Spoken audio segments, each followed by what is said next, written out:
Marvel universe versus Punisher के last episode में हमने देखा था कि किस तरह से पनिशर जो है अपने पेशेंट जीरो की हंट के ऊपर मौजूद होता है, लेकिन आज यहाँ पे इसको पेशेंट जीरो तो नहीं मिलता, लेकिन उसकी जगह उसको मिल जाते हैं वहाँ पे दो लोग, जिसमें से एक पादरी और एक बच्चा होता है। और वो पादरी उसको जो है बहुत ज़्यादा समझाने की कोशिश करता है कि ये जो कर रहा है वो ठीक नहीं है, लेकिन पनिशर बोलता है कि मैं जो कर रहा हूँ वो बिल्कुल ठीक है, मुझे कुछ और करने की ज़रूरत नहीं है। लेकिन हम तभी देखते हैं कि डेडपूल, जिसको उसने मार दिया था और उसके पीसेस कर करके पूरे शहर में दफना दिया था, वो अचानक गायब हो जाता है और वो उससे मिलने के लिए दोबारा आता है और वो बताता है कि पेशेंट जीरो तुमसे मिलना चाहता है। लेकिन पनिशर उससे मिलना बिल्कुल भी नहीं चाह रहा होता। लेकिन इतनी देर में हम देखते हैं कि पेशेंट जीरो यानी कि स्पाइडरमैन जो है वो वहाँ पे आता है और उन दोनों लोगों को पकड़ लेता है। अब आगे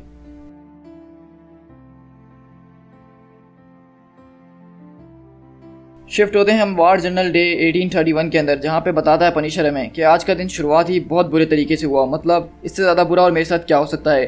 पेशेंट जीरो, जिसको मैं इतने सालों से हंट करने की कोशिश कर रहा हूँ, ट्रैक करने की कोशिश कर रहा हूँ, आज वो मेरे सामने आ गया जब मैंने एक प्रीस्ट और एक बच्चे को बचाया है। मैं चाहूँ तो इनमें से किसी एक को बचा सकता हूँ, लेकिन इन दोनों को बचाना वो मेरे बस में नहीं होगा। और वहीं पे स्पाइडरमैन बोलता है, तो क्या हुआ, रुक क्यों गए, चलाओ गोली ताकि मैं इनका खून बहा सकूँ। तो पनिशर बोलता है कि ये बोलने वालों में से एक है और यही चीज़ इसको बहुत ज़्यादा स्मार्ट बनाती है, ये बाकी दूसरे मॉन्स्टर से काफ़ी ज़्यादा स्मार्ट है। लेकिन पनिशर बोलता है कि सेक्रीफाइसेस हर जंग के अंदर करने पड़ते हैं और मैं वैसे भी तुम्हें मारना ज़्यादा बेहतर समझूंगा, ना कि उस बच्चे को बचाना जिसको मैं जानता तक नहीं हूँ। तो स्पाइडरमैन बोलता है, अगर तुम्हारी इस बात में ज़रा सी भी सच्चाई होती तो तुम अब तक वो ट्रिगर दबा चुके होते। सही कहा ना मैंने? लेकिन नहीं, तुम यहाँ पे इसलिए ट्रिगर नहीं दबा रहे हो क्योंकि तुम जानना चाहते हो कि मैं तुमसे क्या बात करने के लिए आया हूँ। तुम्हें जानना है ना पनिशर? तो पनिशर अपने दिल में सोचता है और कहता है कि इस वक्त तो मेरा वैसे दिल चाह रहा है कि मैं उसको कहूँ कि तुम जाओ जहन्नुम में और अपनी मरवाओ, लेकिन इस वक्त मैं काफ़ी ज़्यादा क्यूरियस भी हूँ कि आखिरकार इसने ये रिस्क क्यों लिया यहाँ पे आने के लिए, ये मुझसे कहना क्या चाहता है। और हम देखते हैं कि वहीं पे स्पाइडरमैन नीचे बैठता है और पादरी बच्चे को छोड़ते हुए बोलता है कि ये लो अपना मीट अपने पास रखो, तुम इसको एंजॉय कर सकते हो, मुझे इसको खाने की कोई ज़रूरत नहीं है, जबकि मानता हूँ ये काफ़ी अच्छा है और मज़ेदार भी होगा, लेकिन मुझे इसका कोई मतलब नहीं है। तो वहीं पर बच्चा पनिशर की तरफ आता है और पनिशर बोलता है कि पादरी, इसको बच्चे को अपने साथ लेके जाइए। तो पनिशर उसके सर पर गन रखता है और बोलता है कि ये काम करके तुमने 1 मिनट कमा लिया है, मैं 1 मिनट सिर्फ तुम्हारी बात सुनूंगा, तो जल्दी भौंकना शुरू करो। और वहीं पे पनिशर बताता है हमें कि उसने मुझे अपनी कहानी बताना शुरू करी, मतलब सारी की सारी तो नहीं लेकिन थोड़ी बहुत भी। और बताता है कि जब से ये बीमारी फैलना शुरू हुई थी किस तरह से जो है ये कैनिबल्स अलग अलग जगहों पे स्ट्रगल कर रहे थे और वो एक दूसरे को मारने के लिए निकल पड़े थे, मतलब वो लोग पावर हासिल करना चाह रहे थे। और इसी तरह स्पाइडरमैन ने अपना ट्राइब बनाने की कोशिश करी क्योंकि वो उनमें से पहला हुआ करता था और उसको काफ़ी ज़्यादा लोगों ने भी उसके जैसे ने ज्वाइन करा। और जीरो ने जो है अपनी तरह के लोगों को यानी कि स्पाइडरमैन, वैनम, कार्नेज वगैरह को अपने साथ जमा करा और उसने एक बड़ा सा ट्राइब बना लिया और इसी वजह से वो लोग अब तक जिंदा भी हैं और सबके ऊपर राज भी कर रहे हैं। यही वजह है कि वो लोग सब एक जैसे हैं। इस तरह फिर वो प्लाग फैलता गया और उनके अंदर से उस ऐसी चीज़ को अनलॉक करना शुरू कर दिया जो कि उनके अंदर मौजूद हमेशा से थी, लेकिन वो उसको इस्तेमाल नहीं करते थे। और इसी तरह दूसरे ट्राइब्स भी बनते गए और वो ख़त्म होते रहे। स्पाइडरमैन ने किसी एक को भी नहीं छोड़ा और ये लोग हमेशा से ही जो है एक वॉर के ऊपर है, इनके दरमियान कभी पीस था ही नहीं। तो पनिशर बोलता है कि हाँ, मैं ये सारी की सारी कहानी सुन चुका हूँ कि किस तरह से लोग बीमार हुए, किस तरह से दुनिया ख़त्म हुई, ये सब मैंने अपनी आंखों से देखा है, तो क्यों ना तुम मुझे वो बात बताओ जो मुझे अभी तक नहीं पता है। तो स्पाइडरमैन बोलता है कि हाँ, वो अदर ट्राइब्स जिनकी तुम बात कर रहे हो ना, वो वापसी लौट आए हैं और मैनहट्टन वो सिर्फ मेरा है और मैं इस बात को बर्दाश्त नहीं कर सकता हूँ कि कोई और मैनहट्टन में आके अपना ट्राइब बनाना शुरू कर दे और उसके ऊपर राज करने की सोचे। अगर कोई ऐसा करता भी है तो हम उनको जान से मार डालते हैं और उनकी हड्डियों के अंदर से उनका मैरो चूस लेते हैं। लेकिन तुम समझ रहे होगे मेरी बात को, अपनी किसी चीज़ को बचाने के लिए इंसान को क्या क्या करना पड़ता है, तुम भी तो कुछ ऐसा ही करते आए हो ना। तो वहीं पे पादरी पनिशर की तरफ देखते हैं और बोलते हैं, क्या ये ठीक कह रहा है, मतलब तुम इसी वजह से अब तक लड़ते आ रहे हो? तो पनिशर बोलता है कि मैं किसी चीज़ के लिए या किसी के लिए नहीं लड़ता हूँ पादरी, मैं सिर्फ लड़ता हूँ। तो वहीं पादरी बोलते हैं, बट हम सर्वाइवर्स की यहाँ पे बात कर रहे हैं, क्या वो तुम्हारी फैमिली, तुम्हारा ट्राइब नहीं है? तो पनिशर बोलता है कि मेरी फैमिली तो बहुत पहले ही मर चुकी है, मेरे लिए चीज़ें बहुत ज़्यादा आसान हो चुकी हैं, सिर्फ मैं और मेरे खिलाफ वो सब, ये चीज़ें मेरे लिए इतनी सिंपल हैं और कुछ भी नहीं। और दूसरी तरफ हम देख रहे हैं कि डेडपूल जो कि बाहर लटका हुआ होता है, वो अपने चाकू वगैरह निकाल के उस तख्ते से आगे की तरफ बढ़ने की कोशिश कर रहा होता है। तो वहीं पे पनिशर बोलता है कि ऑल राइट, अगर तुम्हें मुझसे कोई बात कहनी है काम की जो कि मैं समझ सकूं तो कहना शुरू कर दो। और इस तरह बताता है पनिशर के उसने मुझसे वो बातें कहनी शुरू करी पेशेंट जीरो ने, जिसके बारे में मैं पहले नहीं जानता था। उसने मुझे उस बड़ी सी बैटल के बारे में बताया जो कि ब्रुकलिन के अंदर हुई थी जब ये सिटी खत्म होने के कागार पे थी। वहाँ पे हमें पता चला कि रेड हल्क अपनी आर्मी लेकर आया, द थिंग अपने ट्राइब को लेकर आया और उनके बीच ज़बरदस्त किस्म का एक मुकाबला हुआ। और वहाँ पे सिर्फ वही लोग नहीं बल्कि कुछ अनइन्फेक्टेड हीरोज़ भी मौजूद थे जो कि उनको रोकने की, उनसे लड़ने की कोशिश कर रहे थे। मतलब एक तरह से यहाँ पे 2 कबीले और आम इंसान लड़ रहे थे। नेशनल गार्ड जो थे वो भी यहाँ पे आए थे एक आखिरी स्टैंड लेने के लिए। उनके हिसाब से वो आखिरी होड़ था उनके पास जो कि उन्होंने भेजा था इस आइलैंड को सिक्योर करने के लिए। वो काफ़ी दिन तक लड़ते रहे, मतलब ये जंग तकरीबन 3 दिन तक चली, लेकिन वो लोग आखिर लड़ते भी तो कैसे लड़ते इन लोगों से। लेकिन ये चीज़ें इतनी ज़्यादा सिंपल नहीं है जितनी हमें नज़र आ रही हैं। देखने में तो ऐसा लग रहा था कि यहाँ पे वो सबको ज़िबा करने के लिए आए थे, लेकिन इसके पीछे एक बहुत बड़ी साजिश थी। कोई और ट्राइब था जो कि इन सबको चला रहा था, कोई और ट्राइब था जो इनके बीच में आग लगा रहा था ताकि ये लोग लड़ते रहें और दोनों साइड से लोग मरते ही रहें। एक आखिरी अनइन्फेक्टेड हीरोज़ की जो वेव थी वो यहाँ पे आई थी इन लोगों को रोकने के लिए, जिसके अंदर iron man, captain America, Wolverine और कुछ और हीरोज़ शामिल थे। अगर इन बैटल्स के बारे में किसी को पता हो तो ये सच में लेजेंडरी बैटल्स कहलाएंगी, जो कि कभी कभार ही लड़ी जाती हैं इस दुनिया के ऊपर। लेकिन अब ये बताओ कि हिस्ट्री बुक्स लिखने के लिए बैठा कौन है? इन बातों को कोई नोट नहीं कर रहा है। और जो लोग उस बैटल का शिकार नहीं हुए, जो उस बैटल के अंदर नहीं गिरे, तो वो उस बग का शिकार हो गए, उनको वो इन्फेक्शन लग गया। आयरन मैन ये सोच के बैठा था कि वो अपने सूट के अंदर हमेशा से महफूज रहेगा, क्योंकि इसका सूट क्लाइमेट कंट्रोल सूट था। लेकिन ये सारी चीज़ें सिर्फ उसको लगती थी, ऐसा कुछ हुआ नहीं। और हम देखते हैं कि टोनी स्टार्क के सूट के ऊपर एक जोरदार झटका लगता है बिजली का, जिसके अंदर वो बताता है पनिशर कि स्टार्क अपने ही टीन के डब्बे के अंदर कैद होकर रह गया। स्टार्क वहाँ पे जो है 5 दिन तक चिल्लाता रहा अपने आर्मर के अंदर से कि कोई इसकी मदद कर दे, कोई इसको बचाने के लिए आ जाए। लेकिन इस तरह वक्त गुजरते गया और ट्राइब्स के लोग भी खत्म होते गए और आयरन मैन अपने ही टीन के डब्बे के अंदर हमेशा के लिए कैद होकर रह गया। और फिर उसकी आवाज़ें आना भी बंद हो गई। और इस तरह जब सिटी के अंदर सारा सन्नाटा हो गया तो जीरो ने जो है मैनहट्टन को अपना ट्राइब बना लिया। लेकिन मैनहट्टन के अलावा जो कोई भी जगह है वहाँ पे किसी और का राज है, कोई ऐसा जो कि अपने आप को शैडोई मॉन्स्टर बुलाता है, वही इन सबकी जो स्ट्रिंग्स को खींच रहा है। उसी की वजह से ये सारी की सारी जंगें हुई थी, ये सारे के सारे ट्राइब्स आपस में लड़े थे। एक ऐसा प्रीडेटर जो कि इन सबसे स्मार्ट है, इन सबसे चालाक है और उन सबको मात देना जानता है, उसको द किंग ऑफ डेथ के नाम से भी जाना जाता है। और कुछ पिछले महीनों की बात करें सबके बाद तो सिस्टमेटिकली उसने हर एक चीज़ के ऊपर जो है वाइप करना शुरू कर दिया। मतलब उसने एक एक करके सारे के सारे ट्राइब्स का काम निपटाना शुरू करा था कि आखिर में हर चीज़ के ऊपर सिर्फ उसी का राज रहे। उसने जो है जो कमज़ोर लोग थे उनको कैद कर लिया, जो काम के थे उसको काम पे लगा दिया और बाकियों को फोर्स करा अपने गंदे काम करवाने के लिए। और हर एक चीज़ जो थी उसको मजबूत से मजबूत बनाया दिया करती थी। ये प्लान बहुत ज़्यादा स्मार्ट था, क्योंकि हिस्ट्री अगर चेक की जाए तो Alexander the great, Genghis Khan, Rome का प्रेसिडेंट और पर्शियन ने भी यही सारे तरीके इस्तेमाल करे थे अपने एम्पायर्स को खड़ा करने के लिए। और हिस्ट्री उठाकर अगर देखा जाए तो उनके एम्पायर्स सच में बहुत ही ज़्यादा ग्रेट एम्पायर्स बने थे। मुझे लगता है कि इस बारे में मुझे खबर इसीलिए अभी तक नहीं पहुंची क्योंकि यहाँ के जो ब्रिजेस और टनल्स हैं ब्रुकलिन को बाकी शहर से जो जोड़ती है वो बर्बाद हो चुके हैं और तब से यहाँ पे कोई आना जाना नहीं कर रहा है। या फिर ऐसा भी हो सकता है कि पेशेंट जीरो यहाँ पे सिर्फ खड़ा होकर मुझसे बकवास कर रहा हो। और असल बात यह है कि द किंग ऑफ डेथ जो है उसने मैनहट्टन आने का तरीका ढूंढ लिया है, इसलिए मेरी मदद मांगने के लिए मेरे पास आया है। और स्पाइडरमैन इसी तरह बताता है कि उसने मेरे ट्राइब के और ज़्यादा लोगों को मारने की कोशिश करी है जब मैं हंटिंग पे निकला हुआ था। और पनिशर बोलता है कि ये बात नहीं आ रही है सुनने के अंदर कि एक बिग बैड मॉन्स्टर को एक शूटर की ज़रूरत है ताकि वो उससे ज़्यादा बिगर बैडर मॉन्स्टर को रोक सके। तो वहीं पर स्पाइडरमैन बोलता है कि वो किंग ऑफ डेथ ने मेरी एक चीज़ मुझसे छीन ली है, मेरी ज़िंदगी, मेरी महबूबा। लेकिन पनिशर अपनी गन निकालता है और बोलता है कि मैं इस बारे में क्यों फिक्र करूँ, मेरी कौन लगती है वो। तो स्पाइडरमैन बोलता है कि ज़रा एक मिनट, इतनी भी जल्दी गुस्सा करने की क्या है तुम्हें? मैं इसके बदले तुम्हें कुछ बता सकता हूँ। मैं तुम्हें बता सकता हूँ कि तुम जैसे और लोग जो कि अनइन्फेक्टेड हैं वो इस वक्त कहाँ छुपे हुए हैं। मैं उन सबकी लोकेशन जानता हूँ। पनिशर बोलता है तो इसमें कौन सी बड़ी बात है? मैं चाहूँ तो इस वक्त तुम्हारे दिमाग के अंदर ये गोली उतार दूँ और खुद जाके उनको ढूंढ लूँगा। कभी ना कभी तो वो लोग मुझे मिल ही जाएंगे ना। मैं क्यों तुम्हारी ये सारी की सारी फजूल बकवास सुनूँ, जबकि ये काम तो मैं खुद भी कर सकता हूँ। और मुझे अंदाज़ा हो गया कि वो इडियट का बच्चा दोबारा मेरे पास आने की कोशिश कर रहा है, तो उसको कह देना कि अगर उसने कमरे के अंदर एक कदम भी रखा तो मैं उसका भेजा यहाँ पे उड़ा के रख दूंगा।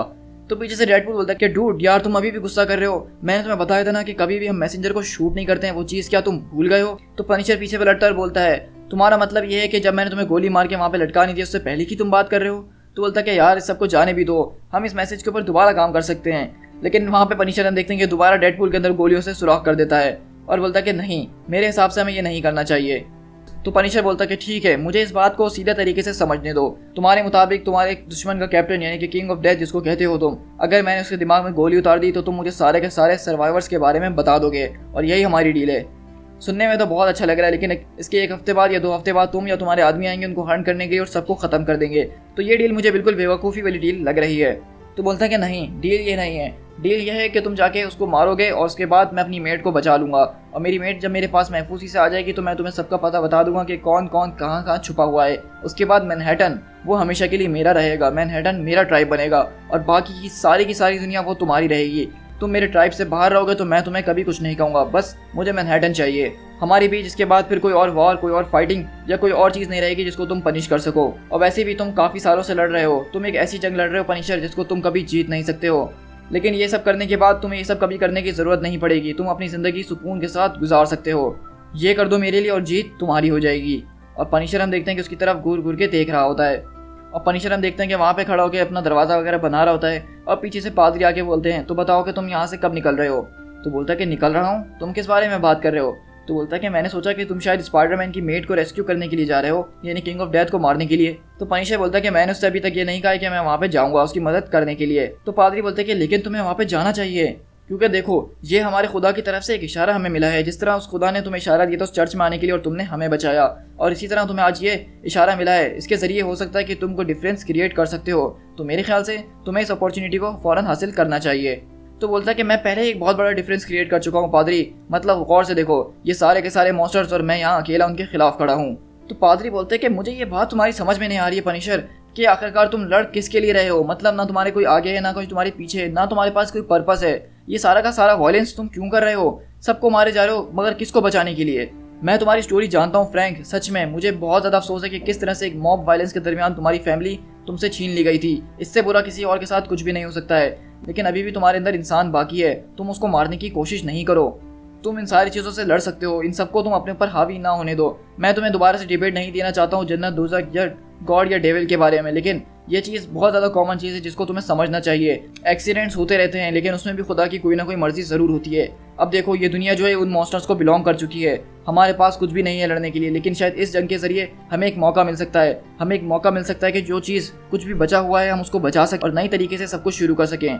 खुदा ने तुम्हें ये मौका दिया है कि तुम ह्यूमैनिटी के लास्ट लोगों को बचा लो और उनके जरिए इस ह्यूमैनिटी को आगे लेके जाओ। तो मेरे ख्याल से इससे ज़्यादा बड़ी बात तुम्हारे लिए और क्या हो सकती है? और तुम्हारी अलावा इस शहर के अंदर, इस दुनिया के अंदर कोई और हीरोज बचे भी नहीं हैं। तो पनिशर बोलता है कि पादरी मैंने आपसे कितनी बार कहा है, मैंने बार बार कहा है कि मैं सिर्फ एक किलर हूँ और कुछ भी नहीं, मुझसे कोई और उम्मीद आप मत लगाइए।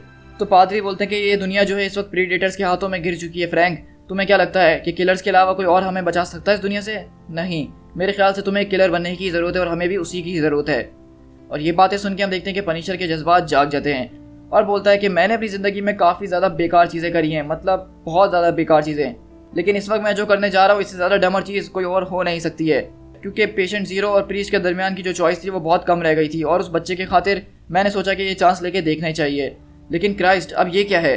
और इस तरह हम देखते हैं कि वहाँ पे स्कॉर्पियन, ब्लैक विडो और डेडपूल आता है और डेडपूल बोलता है कि ज़रा एक मिनट भाई, इस बार मुझे शूट मत करना, सच में मैं यहाँ कोई हंसी मजाक करने के लिए नहीं आया हूँ। मेरे पास एक स्कीम है तुम्हारे लिए। हम यहाँ पे पीस के अंदर आए हैं, हम तुम्हें यहाँ पे सिर्फ एक बैकअप प्रोवाइड करने के लिए आए हैं। हम यानी कि एक तरह के BFFs बन सकते हैं। हम तुम्हें इस मिशन में तुम्हारी मदद करेंगे। और इस तरह हम देखते हैं कि यहाँ पे जो है ज़ीरो ने अपने कुछ साथियों को भेजा पनिशर की मदद के लिए कि ये उसके साथ जाएं और उसकी जो मेट है उसको बचा के अपने साथ लेकर आएं। और पनिशर बोलता है तुम में से कोई भी एक भी कदम नहीं उठाएगा मेरी इजाज़त के बगैर, मेरे पूछे बगैर मुझसे कोई काम नहीं करेगा, और अगर तुमने करने की कोशिश की तो मैं तुम्हें कुत्ते की मौत लिटा के मारूंगा। और इस तरह हम देखते हैं कि पनिशर उन तीनों को अपने साथ लेता है और द किंग ऑफ डेथ की तरफ बढ़ता है और हमें साथ में बता रहा होता है कि उसने बताया था कि किंग ऑफ डेथ जो है उसने एक किस्म की लेयर बनाई हुई है। वो एक बिल्डिंग के अंदर रह रहा है ग्राउंड ज़ीरो के पास, जहाँ पे सबसे पहले ये केस पाया गया था।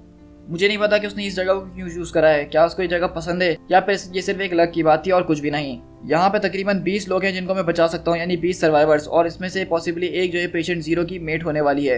मुझे उसने अपनी मेट का हुलिया ज़रूर बताया था, उसको ढूंढना मेरे लिए इतना मुश्किल नहीं होगा। हाँ देखो वो रही, यही तो एक रेड हेड है इन सारे के सारे बंच के दरमियान। लेकिन वहीं पे हम देखते हैं कि पीछे से स्कॉर्पियन बोलता है कि अब हमें उनको मार देना चाहिए। तो पनिशर बोलता है कि ज़रा एक मिनट रुक जाओ, हम इस तरह से सामने से जाके अटैक नहीं कर सकते हैं, अभी हमें नहीं पता है कि उनके यहाँ पे कितने बंदे मौजूद हैं। अगर हमने ऐसा करा तो हम मर सकते हैं, और साथ में तुम्हारी क्वीन भी जिसको हम बचाने के लिए आए हैं। और इस तरह हम देखते हैं कि पनिशर दूर से बैठ के स्नाइपिंग के जरिए वहाँ पे चेक कर रहा होता है और बोलता है कि 4 गार्ड वो सिर्फ नज़र आ रहे थे और इनमें से कोई भी उड़ने वाला नहीं था, इसलिए एक एक करके मैंने उनका काम तो तमाम कर दिया। 4 3 2 1। लेकिन जब चीज़ें तुम्हें बहुत ज़्यादा आसान लगने लग जाएं तो समझ लेना कि यहाँ पे कुछ बहुत बड़ी गड़बड़ हो गई है। और हम देखते हैं वो सर्वाइवर्स जो हैं वो पनिशर और उनके लोगों की तरफ देख रहे होते हैं, और दरअसल जिस फ्लोर पे पनिशर खड़ा होता है उसके ऊपर वाले फ्लोर पे वो सारे के सारे डीमंस, जो कि सारे के सारे लोग इसके लिए काम करते हैं, वो यहाँ पे खड़े होते हैं और वो उनकी तरफ चिल्ला रहे होते हैं कि मीट मीट, अब हम इनको छोड़ेंगे नहीं। और पनिशर बोलता है कि ज़ीरो ने बिल्कुल मुझसे ठीक कहा था कि किंग ऑफ डेथ जो है ये काफ़ी ज़्यादा स्मार्ट हो चुका है, इसने अपने लोगों को बहुत अच्छी तरीके से ऑर्गेनाइज किया है, इसीलिए हमें पता भी नहीं चल सका कि वो हमारे ऊपर खड़े हैं। मुझे इस बात पे हैरत हो रही है कि मैं इस तरह के ट्रैप के अंदर कैसे फंस सकता हूँ। इससे ये बात साबित हो गई है कि मैं इतने टाइम से इडियट्स के साथ लड़ रहा था, इसलिए मेरे अपने टैक्टिक्स ख़राब हो गए हैं। मैं तो भूल ही गया था कि किस तरह से प्रो की तरह लड़ा जाता है। और इस तरह हम देखते हैं कि वो सारे के सारे लोग यहाँ पे इनके ऊपर अटैक करना शुरू करते हैं, लेकिन पनिशर अपनी गन्स निकालता है और गोलियों से सबको भूनना शुरू करता है। और वो बताता है हमें कि एक यही वजह है कि जिसकी वजह से पेशेंट ज़ीरो यहाँ पे खुद नहीं आया। उसको पता था कि वो किंग ऑफ डेथ को नहीं मार सकता है, और एक यही वजह है कि कुछ बैटल्स ऐसी होती है जिनको शुरू के ही कुछ सेकंड्स में जीतना ज़रूरी होता है। और इसी तरह हम देखते हैं कि डेडपूल यहाँ पे लड़ रहा होता है और साथ में ब्लैक विडो को भी वो लोग पकड़ लेते हैं और वहाँ पे उन सबकी बहुत बुरी तरीके से शामत आई हुई होती है। हमें एक सरप्राइज की जरूरत थी, एक ओवरवेलमिंग फोर्स की, जो कि उनके पास बहुत ज़्यादा थी। लेकिन सरप्राइज हमेशा सिर्फ एक तरफ नहीं बल्कि दोनों तरफ होता है। और पनिशर यहाँ पे हम देखते हैं अपनी ज़बरदस्त किस्म की गन्स को इस्तेमाल करते हुए उन सारे लोगों की छुट्टी कर रहा होता है। वहीं पे डेडपूल भी जो है अपनी तलवारबाजी में बहुत माहिर है और उनको मार रहा होता है। लेकिन स्कॉर्पियन वहाँ पे सैंडमैन उसकी जो है जान ले लेता है। कभी कभार एक बैटल और स्लॉटर के बीच एक मजबूत लकीर होती है, लेकिन आज वो सारी की सारी लकीर ऐसा लग रहा था कि वो मिट चुकी हैं। थाउजेंड्स ऑफ तरीके होते हैं किसी भी जंग को हारने के लिए, लेकिन एक तरीका होता है सिर्फ उसको जीतने के लिए। और हम देखते हैं कि पनिशर सारे के सारे बॉम्ब्स की पिन निकालता है और उस बिल्डिंग के फ्लोर में फेंकता है और वहाँ से फायरिंग करता हुआ कूद जाता है। और इस तरह वहाँ पे एक जोरदार धमाका होता है और पनिशर वहाँ सर्वाइवर्स के बीच जाता है और बोलता है कि तुम रेड बालों वाली, अब वक्त आ गया, हमें यहाँ से निकलना होगा, चलो मेरे साथ फौरन। तो वो बोलती है कि तुम आखिरकार यहाँ पे कर क्या रहे हो। तो पनिशर बोलता है कि ज़्यादा सवाल जवाब नहीं करो, मुझे तुम्हारे बॉयफ्रेंड ने तुम्हें लेने के लिए भेजा है।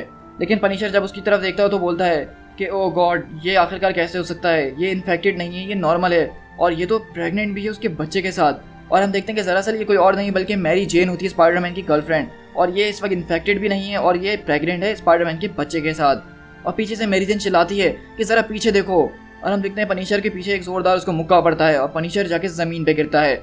और वहाँ पे हम देखते हैं कि द किंग ऑफ डेथ आ जाता है और वो कोई और नहीं होता बल्कि किंग पिंग होता है, जो कि स्पाइडरमैन का बहुत पुराना विलन है। और वो बोलता है किंग पिंग कि आई बिलीव कि यहाँ पे तुम मुझसे मिलने के लिए ही आए थे, तो अब बातचीत करते हैं। To be concluded.